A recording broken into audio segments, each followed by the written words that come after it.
Hachette Audio presents Age of Assassins, written by R.J. Barker, read by Joe Jameson.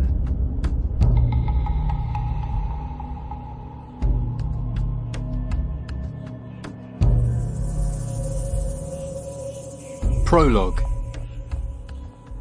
Darrick the Smith was last among the desolate.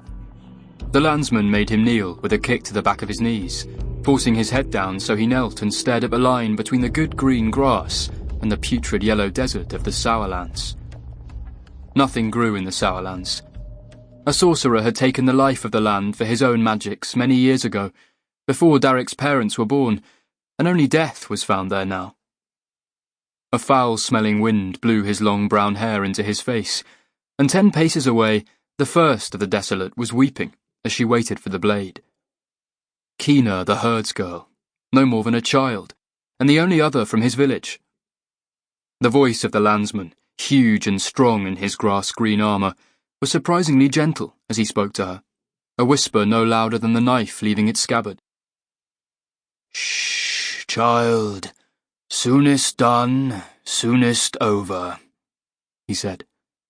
And then the knife bit into her neck, and her tears were stilled forever.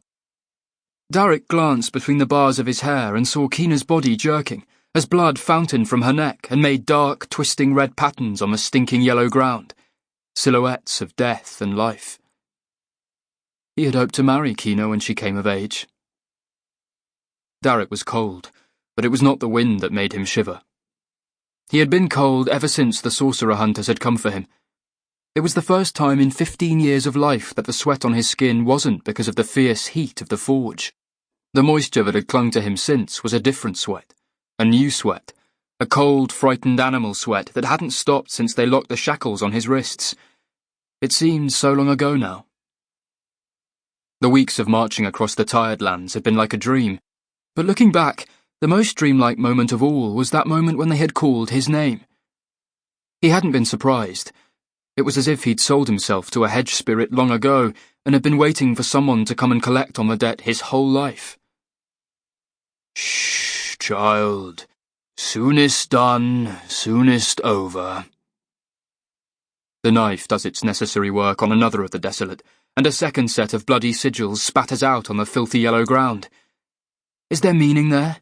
Is there some message for him?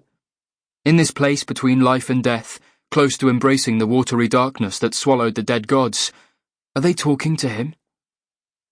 Or is it just blood? Sample complete. Ready to continue?